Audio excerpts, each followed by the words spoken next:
Diz assim a palavra do Senhor. Isaías capítulo 7, versículo 14. Portanto, o Senhor mesmo lhes dará um sinal.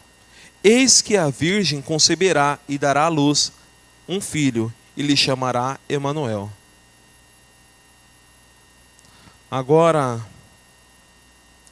vamos lá no capítulo 9, versículo 6. Porque um menino nos nasceu, um filho se nos deu, o governo está sobre seus ombros, e o seu nome será Maravilhoso Conselheiro, Deus forte, Pai da eternidade e Príncipe da paz. Ele estenderá o seu governo e haverá paz sem fim sobre o trono de Davi e sobre o seu reino, para estabelecer e para afirmar com juízo e com justiça, desde agora e para sempre. O zelo do Senhor fará isso. E agora o livro de Mateus.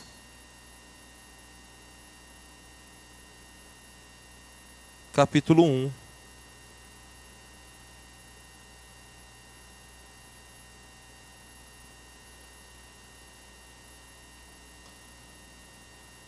Vamos ler a partir do versículo 20.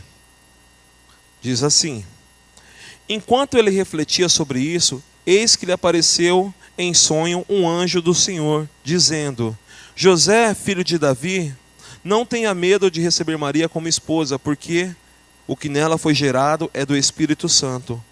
Ela dará à luz um filho, e você porá nele o nome de Jesus, porque ele salvará o seu povo dos pecados deles. Ora, tudo isso aconteceu para se cumprir o que foi dito pelo Senhor por meio do profeta. Eis que a virgem conceberá e dará à luz um filho, e ele será chamado de Emanuel. Emanuel significa Deus conosco. Amém? Senhor Deus Todo-Poderoso, Rei dos Reis, nós estamos diante da Tua presença, diante da Sua glória e da Sua palavra, e nós pedimos, Senhor, fala conosco nessa manhã. Fala conosco porque nós precisamos ouvir a Tua voz e sermos guiados por ela todos os dias das nossas vidas. Que Teu Espírito fale e que nossos ouvidos possam estar atentos para ouvir a Tua voz. Em Teu nome, Jesus, que eu oro e agradeço. Amém e amém. Amém. Bom, irmãos, nós estamos aqui diante da palavra do Senhor. E ela está profetizando sobre o nascimento do Messias, do ungido de Deus, do Salvador da nação de Israel e de Judá. E não longe disso tudo, o Salvador de todo o mundo. Porque a palavra do Senhor, ela nos diz assim, que Deus amou o mundo de tal maneira que enviou seu Filho unigênito, para que todo aquele que nele crê não pereça, mas tenha a vida eterna. E este homem, esse Messias, esse Salvador, nós conhecemos na história que o nome dele é Jesus, e toda a Bíblia aponta para ele. Todos os livros da Bíblia apontam para o surgimento do Messias, para o Salvador do mundo. A Bíblia ela vai a cada vez revelando que o Filho de Deus seria o Salvador do mundo.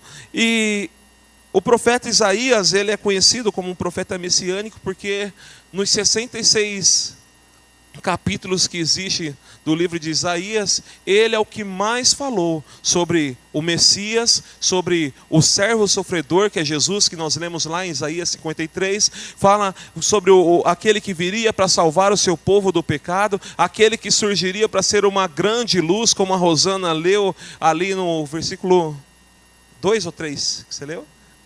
Do 9 ali, que fala que brilharia como uma grande luz.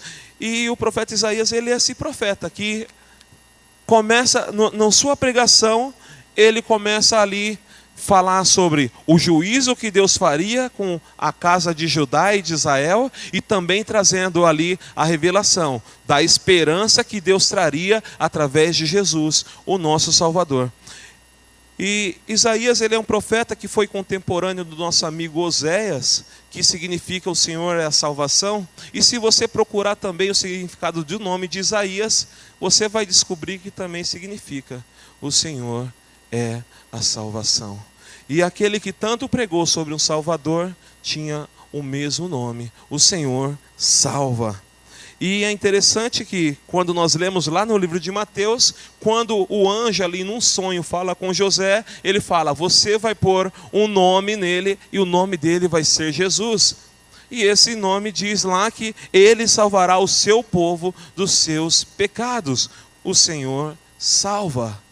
Esse é o propósito de Deus de reconciliação do homem com ele. E esse propósito se concretiza no Senhor Jesus. Bom, irmãos, tendo dito isso, né? O profeta Isaías, aqui no capítulo 9, quando ele está falando sobre... Vou ler lá. Né? Eu até falei com a Elisa ontem sobre isso. Quando nós começamos o capítulo 9, ele começa assim: com mais para a terra que estava aflita, não continuará a escuridão. E eu falei assim, é interessante, né? A Bíblia ela não foi escrita em capítulos. E quando nós começamos esse texto com um mas, indica que tinha alguma coisa antes escrita, né? Indica que tinha algum contexto escrito. E o Senhor estava falando ali no capítulo 8, né, sobre o rei da Síria, que ele estava invadindo o território de Judá, né, e que os homens de Judá, eles estavam buscando os outros deuses. Ele estava buscando respostas nos deuses das outras nações. E Deus está falando assim: não, vocês deveriam buscar a mim. Vocês deveriam buscar o seu Senhor. E daí, terminando o capítulo 8, ele vai dizer assim: olharão para a terra, e eis aí a angústia, a escuridão e sombras de ansiedade, e serão lançados em densas trevas. Ele estava falando para a casa de Judá, porque eles não buscaram ao Senhor, eles seriam lançados em densas trevas.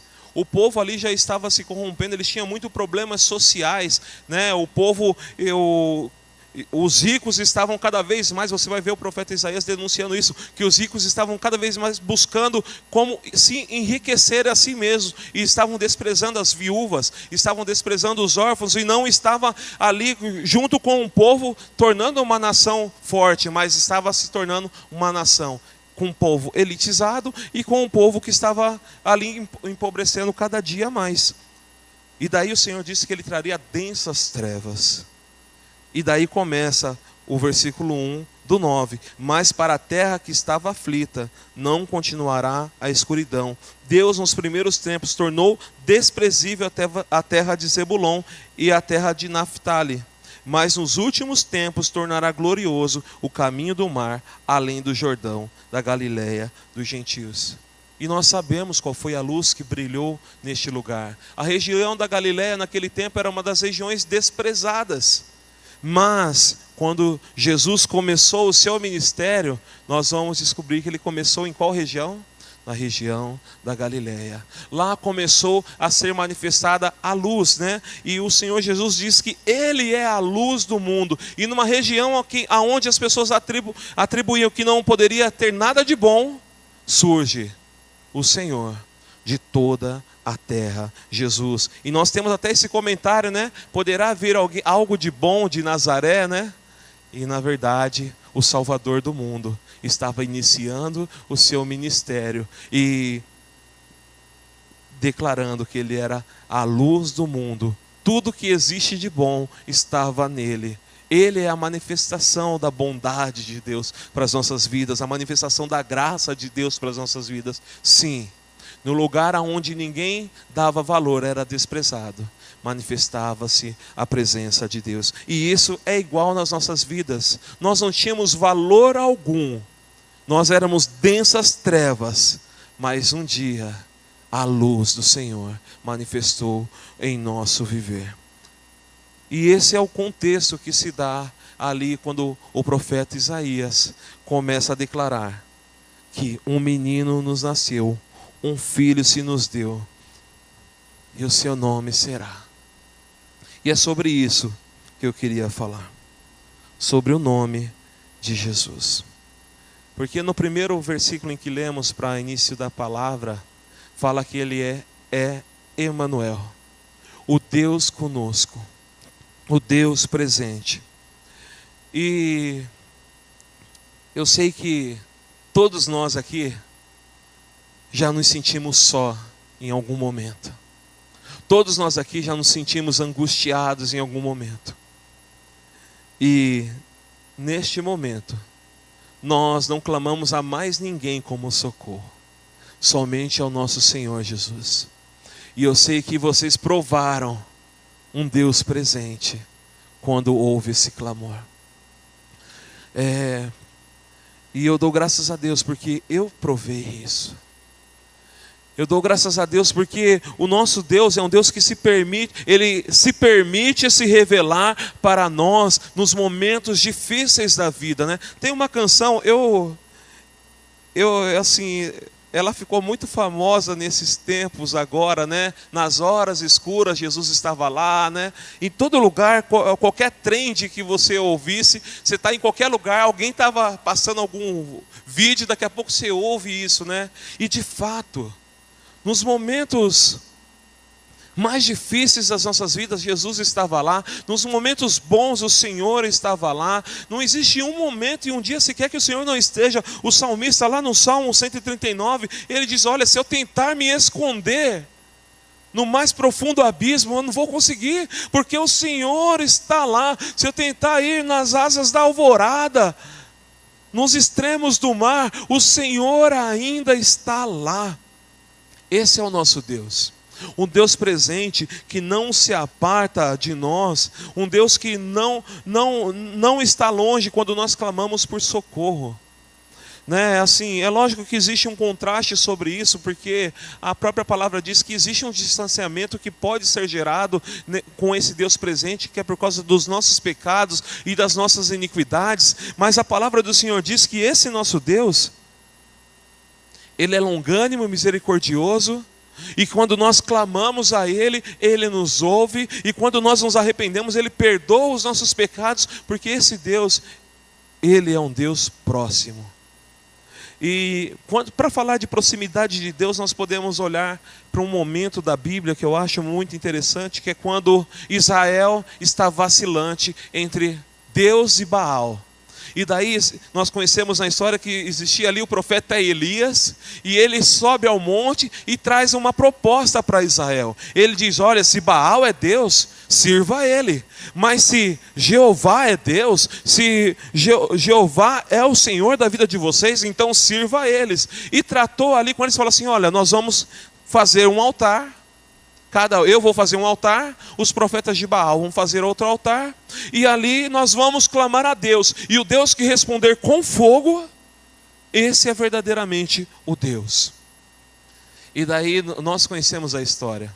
Foram horas e horas, e Elias ali falava assim: clame mais alto, talvez o seu Deus esteja cochilando. Clame mais alto, se fosse nos momentos de hoje, né? Talvez ele esteja acessando o Instagram dele. Clame mais alto, ele está ocupado em algum lugar aí. E eles clamavam, e a palavra do Senhor diz que eles se mutilavam, eles se machucavam.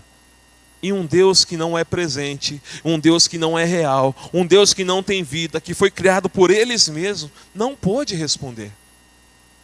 E daí diz a palavra do Senhor que depois, o profeta Elias, depois de muitas horas, o profeta Elias, ele vai lá e prepara um altar, amontou as pedras, traz a oferta para ser ali dada ao Senhor, coloca. Daí fala assim: não contente com isso, né? Já tinha um altar, só faltava o fogo. Ele não contente, ele foi lá e pegou e falou assim: ó, traga água.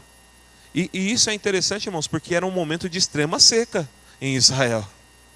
Já não chovia ali, pelo menos nesse período, já há 3 anos. E ele pegou a água que era recurso do povo e falou assim: joga sobre o altar. E eles jogaram sobre o altar. E Elias não fez uma oração grande, não gastou horas, porque ele tinha relacionamento com Deus, e ele sabia que o Deus Todo-Poderoso estava naquele lugar, e que era um Deus presente.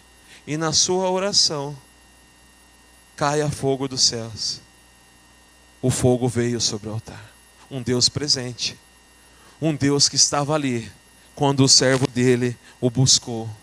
Um Deus que não deixou Mesmo quando Elias se ausentou da presença de Deus, porque Deus não se ausentou dele, porque nós sabemos que depois que Elias ele foi, entrou numa caverna, e o Senhor falou: eu estou aqui.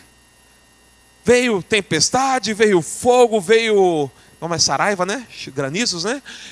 E Deus não falou ali, mas quando veio o silêncio, quando veio ali, como é, a solitude, né?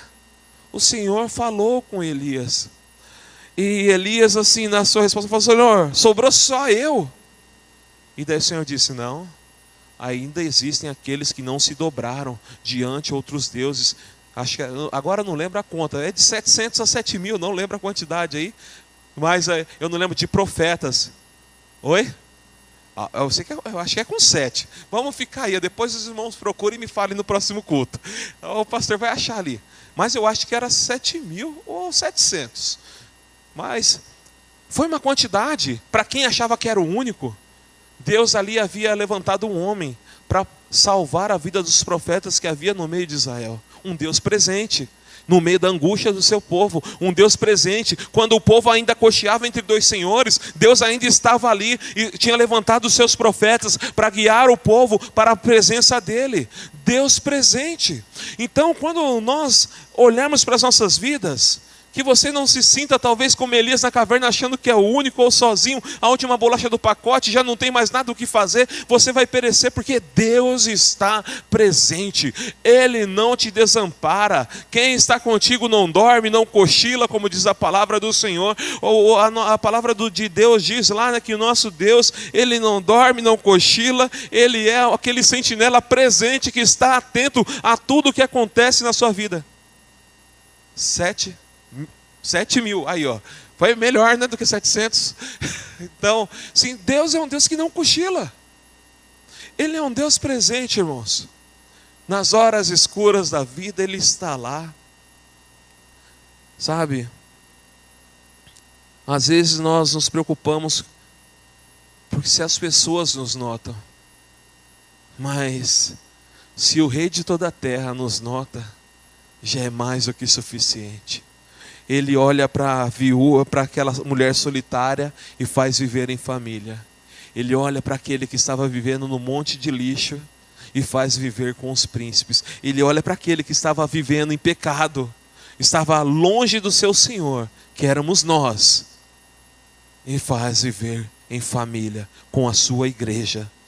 Ele nos resgatou, Ele nos viu, Ele estava presente quando nós precisávamos dele. E Ele está presente porque nós precisamos dele todos os dias. Não existe um dia sequer que nós não precisamos. É que existem dias que nós falamos assim: nossa, hoje eu preciso muito. Mas todos os dias nós precisamos do nosso Senhor. E esse foi o primeiro nome ali que Isaías disse a respeito de Deus: Emanuel. E essa palavra foi dita quando Isaías falou assim para o rei Acaz: olha, pede aí algum sinal, que eu vou te dar um sinal de que Deus está com vocês. E daí Acaz ele disse assim: eu não quero tentar o Senhor. Foi medroso. Porque Ezequias, quando nós lembramos lá, quando Deus pediu, ele ainda fez um pedido miraculoso, né? Assim, ó, faça o relógio retroceder. E Acaz ele foi medroso. E daí o Senhor, para dizer que estava com a nação de Israel e de Judá, e que um dia iria salvar eles, falou: ó, esse vai ser o sinal, a virgem irá conceber um filho, e o seu nome será Emanuel. Dizendo assim: olha, eu estou com vocês agora, estarei com vocês no futuro, porque eu sou o teu Deus. E agora, o segundo nome que nós lemos ali em Isaías é o maravilhoso conselheiro. O maravilhoso conselheiro, né? O maravilhoso é de extraordinário. É algo que ninguém vai conseguir ser.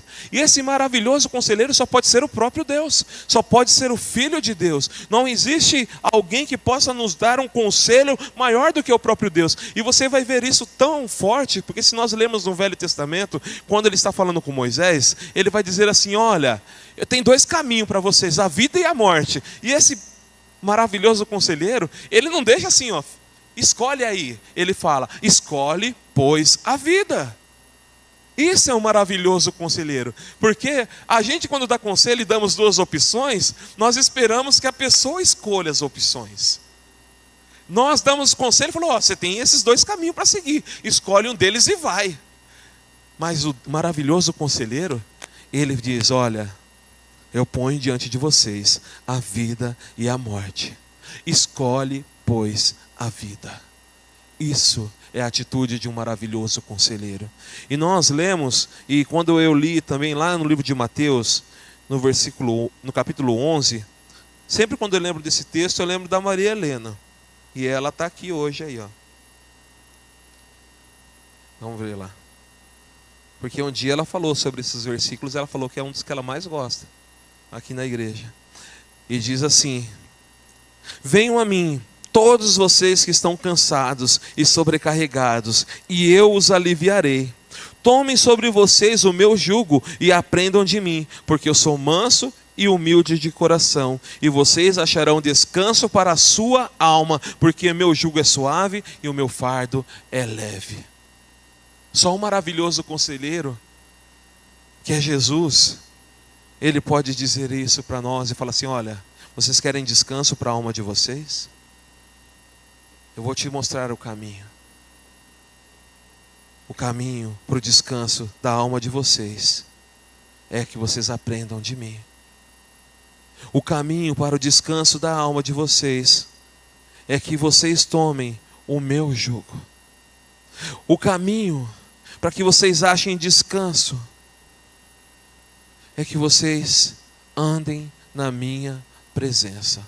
O maravilhoso conselheiro está nos chamando para viver com Ele, não nos apartarmos dEle, para aprendermos com Ele, para lermos a Sua palavra e andarmos segundo ao que Ele disse e andar nas pegadas de Jesus. E daí, uma das coisas que nós vamos aprender na Bíblia é que nós temos que ser semelhantes a Jesus.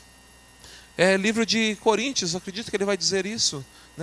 O apóstolo Paulo diz: sede meus imitadores, assim como eu sou imitador de Cristo. Daí o apóstolo Paulo também diz, lá no livro da igreja de Éfeso também: sede imitadores de Cristo. Nós temos que aprender a andar segundo o que Cristo nos ensinou na sua palavra. Temos que amar como Ele amou.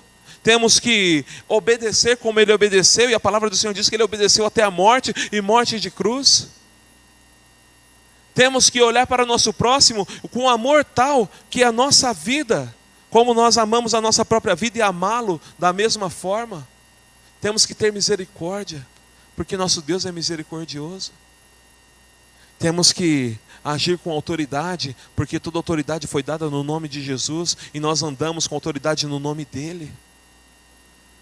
E esse Deus que diz que é o maravilhoso conselheiro nos dá esse conselho através dos apóstolos, que nós devemos ser semelhantes a Ele, que nós devemos tomar o seu jugo e o seu fardo e tirar o nosso fardo, o nosso jugo, os nossos pecados e lançar sobre Ele. E também, como no culto das mulheres que teve aqui, a irmã Neide pregou, eu não estava, viu, irmão, aqui no ambiente, mas eu sei que o que aconteceu foi que, lançando sobre Ele toda a vossa ansiedade, porque o Senhor, seu Deus, tem cuidado de vós. Eu estava do lado de fora, colocando luminária, limpando ali os fundos, mas eu sei que a mensagem foi essa: que o nosso Deus tem cuidado de nós. E esse maravilhoso conselheiro diz isso: lance sobre mim toda a vossa ansiedade, porque eu, o Senhor, tenho cuidado de vós. Não existe conselhos melhores do que esse. Escolher, pois, a vida, lançar sobre Ele as nossas vidas, depender somente dEle. Outro caminho que Ele diz: eu sou o caminho, a verdade e a vida, ninguém vai ao Pai a não ser por mim. Ele é o caminho para Deus. Esse é o conselho que Jesus dá para o mundo. Não existe outro caminho, não existe outro nome pelo qual nós haveríamos de sermos salvos. Não sei aí qual seria a forma correta, mas não existe outro nome por qual nós seríamos salvos. E esse conselho, a palavra de Deus diz que um dia o Messias viria, e o seu nome seria Jesus, e Ele salvaria o seu povo dos seus pecados. E o seu povo dos seus pecados é todo mundo. Não é só a nação de Israel, não é só ali, quando voltaram do exílio a nação de Judá e alguns da nação de Israel. é toda a humanidade. Porque lá no livro de Timóteo, agora no capítulo, acho que 2, eu não lembro se é o 1º ou 2 Timóteo, vai dizer que o desejo de Deus é que todo homem venha a ser salvo. Então foi por toda a humanidade. Esse é o nosso Deus. Depois o Isaías vai dizer assim, que o nosso Deus é o Deus forte. O Deus forte. E nós conseguimos ver esse Deus forte no Velho Testamento. São tantas maravilhas de um Deus forte, né? Que eles chamavam esse Deus forte, na palavra deles é o El Shaddai. O El Shaddai, o Deus Todo-Poderoso. E nós vemos ali grandes livramentos. Eu gosto muito do livramento que o rei Josafá teve de ler ali e meditar, porque ele diz assim, né? Que os nossos olhos estão em ti. E daí o Senhor põe emboscadas ali no meio dos seus inimigos, e eles lutam contra si, e eles se autodestroem, e quando a nação de Judá, junto com Josafá, vai lá ao encontro deles, só tem tesouros e recompensas para levar, não tem nenhum inimigo de pé, porque nosso Deus ali os salvou. Também com o rei Ezequias, né, que quando o Senhor diz, eu porei um anzol no seu nariz, e um freio na sua boca, e vou fazer voltar pelo mesmo caminho por onde veio, e ali diz que um anjo do Senhor matou diversos soldados do rei da Assíria, o rei da Síria, né? Outro grande livramento de um Deus poderoso que você vai ver é Deus fechando o Mar Vermelho com todos os egípcios lá. Você vai ver o Deus Todo-Poderoso agindo de forma maravilhosa através de Davi, derrubando o gigante. Você vai ver um Deus poderoso, um Senhor dos exércitos, agindo, livrando o povo do cativeiro através do rei Ciro, a qual o Senhor profetiza no livro de Isaías que um dia ele levantaria um ungido chamado Ciro, que livraria o seu povo, e daí passam-se muitos anos para que essa profecia aconteça, e esse rei Ciro, ele trazem os livros lá, e ele vê que haveria de trazer ele libertaria o povo, e ele começa ali a falar, para liberar o povo para retornar para Judá. É um Deus todo-poderoso, né, que faz parte de todo o arco da humanidade, de todas as eras. Ele é atuante e está trabalhando. Você vê isso no Novo Testamento, o Deus Todo-Poderoso caminhando sobre as águas do mar, o Deus Todo-Poderoso ali fazendo que Pedro, depois de uma noite inteira, pescasse ali, enchesse suas redes, né, a ponto de elas tentarem romper e ele precisar de ajuda. É um Deus todo-poderoso. Você vê um Deus poderoso agindo através das vidas dos apóstolos. Você vê ali Pedro com João na frente da porta chamada Formosa, e eles dizem, eu não tenho prata nem ouro, mas o que eu tenho te dou, levanta e anda. Mas você vê também ali, acho que Pedro orando por Enéas, e aí esse homem ele é curado. Você vê o apóstolo Paulo, né, orando ali pela vida daquele menino, daquele jovem que caiu da janela, Eutico, e daí ele ora, aquele jovem volta à vida. Um Deus todo-poderoso na humanidade. Você vê o Império Romano tentando matar os cristãos, e daí você vê um Deus todo-poderoso cuidando da humanidade, agindo no meio da humanidade, e os cristãos, ainda mesmo que perseguidos, eles continuavam proclamando o Evangelho, e de vez do reino de Deus diminuir, como diz a palavra de Isaías, esse governo ele começa a se estender e não tem fim, e nos alcança e transborda as nossas vidas. E hoje, nesse tempo, o Deus Todo-Poderoso, ele continua fazendo milagres, continua transformando, ele continua salvando vidas, ele continua agindo através das nossas vidas e agindo em nossas vidas. O Deus Todo-Poderoso, que age no meio da sua igreja, e quantas coisas nós já testemunhamos aqui do agir e do poder de Deus neste lugar. Um Deus que batiza com seu Espírito. Um Deus que age no meio da sua igreja. Esse é o Deus Todo-Poderoso. E Ele é o Deus forte. Ele tem todo o poder. Ele sustenta o universo. O homem pode fazer diversos planos contra o cristianismo, digamos assim. Podem tentar exterminar. e continua crescendo o reino de Deus. E mais pessoas são salvas. Hoje, né, podemos ouvir diversos testemunhos de pessoas que eram muçulmanas, que tendo sonhos sobre Cristo, eles estão se convertendo e reconhecendo o senhorio de Cristo. Né? Eu ouvi um testemunho de uma família em que uma TV, tem um grupo missionário que eles implantaram uma TV cristã no meio da cultura islâmica. E lá tem cultos, tem ministrações, e daí, através desses cultos que as pessoas começaram a assistir ali, mudando o canal, falaram, vamos ver o que está falando de Jesus aí, né? Vamos ver se Jesus é tudo isso mesmo. E eles começaram a assistir os cultos, e daí ele, contando o testemunho dessa família, um filho começou a ouvir as pregações através desse culto que era transmitido ali, e ele se converteu ao cristianismo. E ele não sabia como falar para os pais dele, porque geralmente nós vemos que quando a pessoa se converte ao cristianismo, ela é expulsa, é segregada da sua família. E ele não sabia como falar e estava preocupado de como falar, pai, agora eu sou cristão, eu não creio mais nas nossas práticas. E o pai dele também na sua casa, junto com a sua mãe e a sua família, também curiosos, queria saber se Jesus era tudo isso mesmo, e também começaram a assistir o mesmo canal. E o filho com medo, e era cristão, e os pais já tinham se convertido também, e não sabiam como falar com o filho. E o filho tomou coragem e foi falar. Ele falou, calma aí filho, senta aí. O mesmo Jesus que você está falando, nós cremos nele. Tentam acabar com o poderio de Cristo, mas o reino de Cristo está sendo pregado, e ele está em expansão, porque o seu governo não terá fim, o seu domínio não terá fim, e esse é um Deus forte, que age ainda nesses tempos, nesses dias, é um Deus presente, e é um Deus todo-poderoso, um Deus forte. Outro nome que o profeta vai dizer ali é o Pai da eternidade. E o Pai da eternidade, livro de Apocalipse, capítulo 1, no versículo 8. Eu vou ler lá porque é mais fácil falar o que está escrito lá do que eu falar o que está na minha cabeça aqui. Diz assim: eu sou o Alfa e o Ômega, diz o Senhor Deus, aquele que é, que era e que há de vir, o Todo-Poderoso.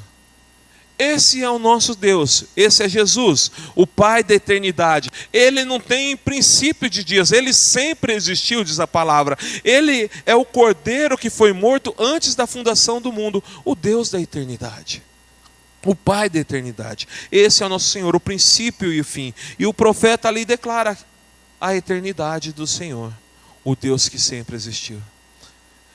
E o melhor de tudo isso é saber que nós, depois que fomos criados, o Senhor Jesus nos criou para a eternidade. Nos criou para vivermos com Ele eternamente. Quando pôs Adão ali no jardim, era para viver eternamente ali. Mas o pecado trouxe a morte. Mas aí Cristo veio e rompeu com a morte e nos levou novamente para Deus. E hoje nós vivemos aqui por um breve momento. E eu falo breve momento porque, irmãos, pode passar 1000 anos. Se nós chegássemos a 1000 anos, como se chegava ali no tempo de Matusalém, a 900 e poucos anos. O que é 900 anos perto da eternidade? O que é 100 anos perto da eternidade, né? Quando uma pessoa vem a óbito, né, assim, com 50 anos, antes com 50 anos, quando era criança, eram pessoas velhas, né? Hoje, quando você fala assim, morreu com 50, a pessoa fala assim, nossa, era jovem. E o que é, né, 5 décadas perto da eternidade? O que é 10 décadas perto da eternidade? Nada.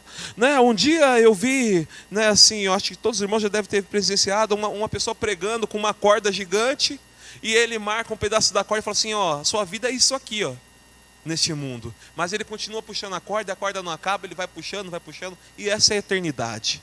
Ele pega com a mão, com um pedaço menos de 1 metro, e fala, essa é a sua vida. Mas a eternidade, ela não se esgota, ele vai puxando a corda e não acaba. E esse Deus que nos criou para a eternidade, o Pai da eternidade, diz a palavra de Deus que Jesus, ele é o Cordeiro que foi morto. desde a fundação do mundo. Já havia ali, através de Deus, a palavra do Senhor, uma forma de reconciliar o homem com Ele, uma forma para que o homem pudesse viver eternamente através de Cristo. E esse é o nosso Deus, o Pai da eternidade. E o príncipe da paz. O príncipe da paz é o primeiro principado, o início, né? O príncipe da paz. Esse é o nosso Senhor Jesus. E eu acho bonito porque o Senhor diz assim, né?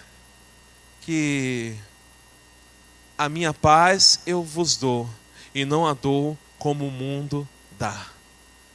Porque já ficou nervoso? Com certeza já ficamos nervosos. E vieram pessoas nos acalmar?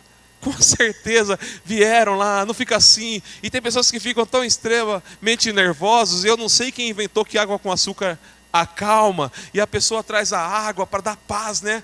Pega uma água com açúcar, sem perguntar se a pessoa tem diabética, mas traz uma aguinha com açúcar para ela acalmar os ânimos. Ou toma um suquinho de maracujá. Suco de maracujá não sei se traz paz, mas eu sei que se fizer bem forte dá sono. E eu provei disso várias vezes, né? Mas o mundo, ele tenta nos dar paz tirando o foco do problema. E o Senhor Jesus, ele nos dá paz em meio ao problema. O príncipe da paz, ele não nos dá paz tirando o foco do problema. Ó, você está com dificuldades, olha para o outro lado, vai para o outro lado. Não, é no meio do problema. Pedro passou uma noite inteira sem paz, não conseguia trazer peixe nenhum. E daí o Senhor Jesus não falou assim, ó, vem aqui que tem uma peixaria ali, pega os peixes para você. Não, no meio do problema, Pedro já cansado, cheio de dificuldade, ali já sem paz, o Senhor fala, joga a rede do outro lado. E Pedro, né? Porque você ouve assim, né? Já pescamos a noite inteira, estamos cansados. Não adianta fazer nada, porque não tem peixe. Então a gente está desse lado do mar da Galileia, os peixes estão do outro lado, não estão aqui. Pedro já estava sem paz, os outros pescadores já estavam sem paz. Foi uma noite inteira de cansaço. Joga a rede, puxa a rede, joga a rede, puxa a rede, né? Eu não sei se a rede naquele tempo, como falar de jogar a rede, eu imagino que fosse como uma tarrafa, né? Que o pessoal lança lá e puxa e traz de volta, né? Mesmo que fosse rede de arrasto, que seja, né? Assim, que vai arrastando, mas mesmo assim, era algo que devia ser muito difícil passar a noite inteira. Você lança, puxa e nada, lança, puxa e nada, e já não vai te dando paz, vai te deixando nervoso, porque era o seu sustento, era o seu ganha-pão. E daí, o mestre que está lá, o príncipe da paz, ele, no meio desses problemas e dificuldades, ele não fala assim, ó, sai da água e vamos arrumar provisão para você de outra forma. No meio do problema, o príncipe da paz fala, lança do outro lado. E mesmo esbravejando, ele falou, segundo a sua palavra, Senhor, segundo a sua palavra, ele lançou.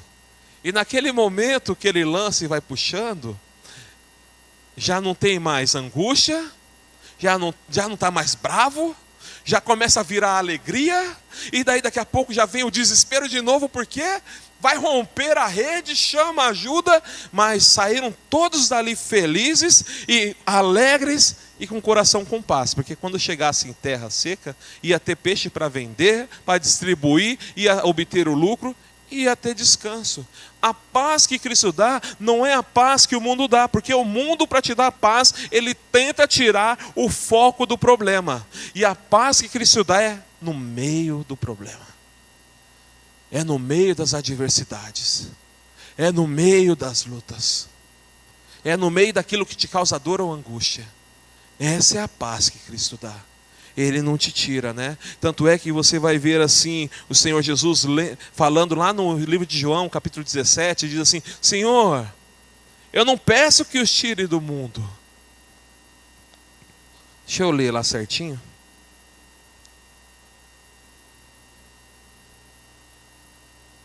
João 17.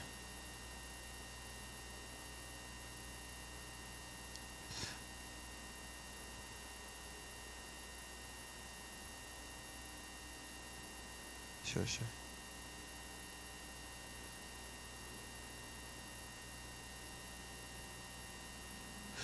É por eles que eu peço, não peço pelo mundo, mas por aqueles que descem, porque são teus. Todas as minhas coisas são tuas e as tuas coisas são minhas, e neles eu sou glorificado. Já não estou no mundo, mas eles continuam no mundo. E enquanto eu vou para ti junto ao Pai Santo, guarda-nos em teu nome e que me deste, para que eles sejam um, assim como nós somos um. Não os tire do mundo, mas guardo em teu nome, o nome que me deste. Esse é o nosso Deus. Ele não vai nos tirar do mundo para que nós tenhamos paz, mas Ele vai nos guardar no seu nome. Esse é o Senhor da paz. E aqui em cima ele diz assim, ó. Deixa eu ler aqui. Pai, é chegada a hora, glorifica o teu filho, para que teu filho glorifique a ti. Assim como lhes deste autoridade sobre toda a humanidade, a fim de que todos lhe conceda a vida eterna, a todos que lhe deste, e a vida eterna é esta, que conheçam a ti, o único Deus verdadeiro, e a Jesus Cristo a quem enviaste.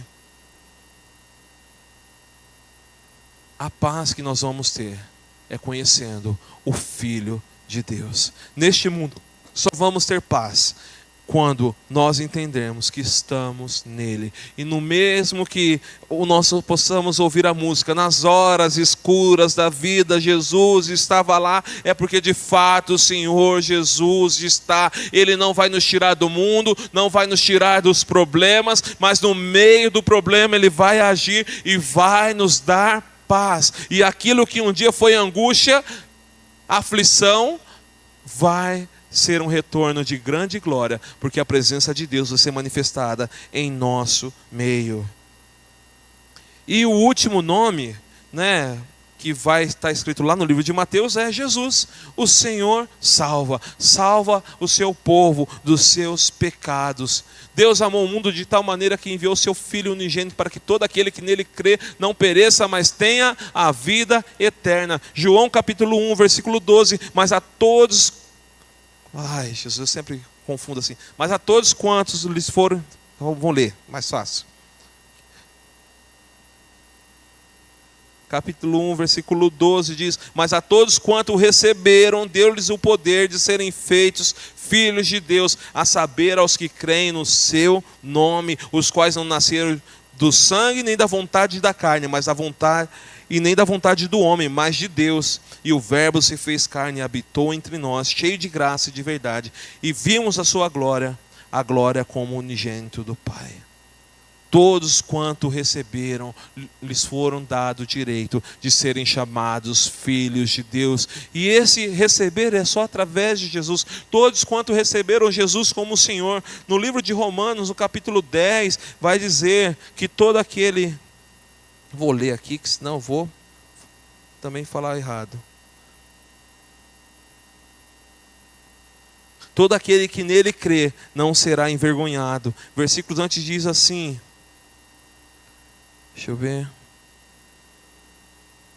Porém, no versículo 8 de Romanos 10, porém, o que se diz? A palavra está perto de você, na sua boca, no seu coração. Isto é, a palavra da fé que pregamos. Se com a boca você confessar Jesus como Senhor e em seu coração crer que Deus o ressuscitou dentre os mortos, você será salvo. Porque com o coração se crê para a justiça e com a boca se confessa para a salvação. É o único nome por meio do qual nós vamos ser salvos.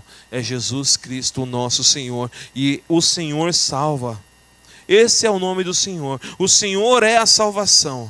E Ele nos salva dos nossos pecados. Ele nos salva da nossa desobediência, de quão distante nós andamos de Deus. Ele nos salva no meio das nossas angústias e das nossas dores. Ele nos salva quando ninguém pode nos salvar.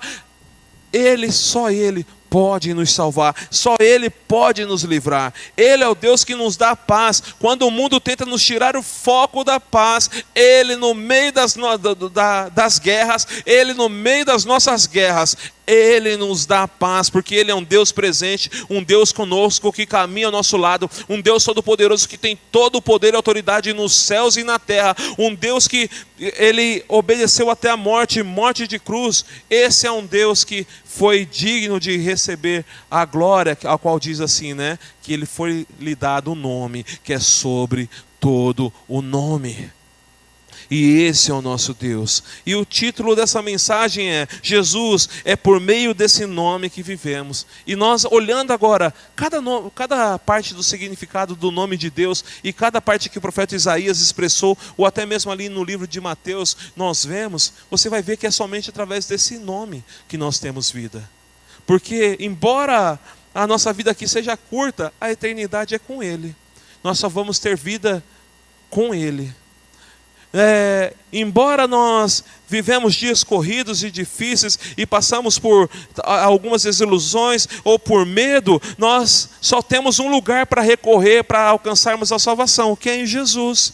Nós só temos um lugar para achar a paz, que é em Jesus. Só tem uma fonte de toda autoridade para que nós possamos vencer este mundo, que é no nome de Jesus. Quando nós oramos, nós encerramos as nossas orações no nome de Jesus, ou iniciamos em nome de Jesus. Não é uma regra terminar em nome de Jesus, mas uma coisa que nós sabemos, que elas são respondidas por causa do nome de Jesus. Então, se eu começar com a oração em nome de Jesus, nós já entendemos que o próprio Cristo já está agindo ali através das nossas orações. Então nós vamos ver que a vida do homem é conhecer a Deus e conhecer a Cristo a quem Ele enviou.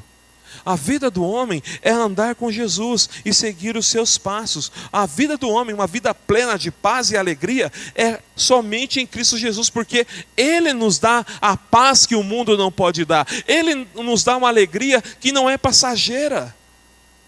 Porque quando nós éramos dignos de morte, Ele morreu em nosso lugar. Ele levou as nossas culpas sobre Ele. Ninguém pode fazer isso. Então é somente por meio desse nome que vivemos. Quando você estiver conversando com alguém e alguém te cobrar o motivo da sua esperança, você vai falar: o motivo da minha esperança é Jesus. É por meio dele que eu vivo. Foi isso que o apóstolo Pedro, ele diz lá na sua carta: um dia vão te cobrar pela razão da sua esperança. E daí você vai ter que dizer quem é essa razão. E é Jesus Cristo. E daí talvez o testemunho que você vai dar, além da palavra de Deus, vai falar assim: ó, eu era assim, ó. Eu era uma pessoa angustiada. Eu era uma pessoa que me sentia sozinho. Eu era uma pessoa que me sentia um nada, um lixo. Só que esse Deus diz lá no Salmo 113 que Ele faz a pessoa que se sentia um lixo habitar entre príncipes. E eu hoje vivo entre príncipes. Eu faço parte da sua igreja, eu faço parte da sua filiação. Eu sou filho de Deus. Eu me sentia como alguém que não habitava em família. E esse mesmo Deus, lá no Salmo 113, vai dizer assim, que Ele pegou uma estéril e fez habitar em famílias. Em família. Eu era alguém que achava que ninguém tinha olhos para mim. E um dia, no meio da mais densa escuridão, foi manifestada uma luz que eu não pude recusar, que me deu esperança, que me deu uma nova vida, uma nova identidade, porque agora eu sou filho de Deus, porque eu creio no nome do Filho de Deus, que é Jesus. E é por meio desse nome que eu vivo. Essa vai ser a nossa pregação. Por meio de quem nós vivemos. Essa vai ser a sua pregação. Por meio de quem você vive. Por meio de quem você ora e clama. É por meio de Jesus. Por meio desse nome é que vivemos. O nome de Jesus. Daquele que é o Senhor de toda a terra. E Ele é Deus sobre todos os homens. O Deus a qual a sua glória será vista do Oriente ao Ocidente. O Deus que morreu, mas ressuscitou. Um Deus que está vivo e que um dia virá sobre as nuvens dos céus e todo olho verá. E todo olho verá. E quando esse dia chegar, aqueles que pertencem a Ele viverão com Ele eternamente. E que eu e você possamos ser estes que vivem por meio do nome de Jesus. Porque o apóstolo Paulo vai dizer assim: porque dele, por ele e para ele são todas as coisas. Amém. Glória a Deus. Vamos nos colocar de pé, nós vamos participar da ceia do Senhor, que é mais um momento de dizer que é por meio dele que vivemos. Que é mais uma vez uma forma de dizer que é por Cristo. Sim, é pelo nosso Senhor.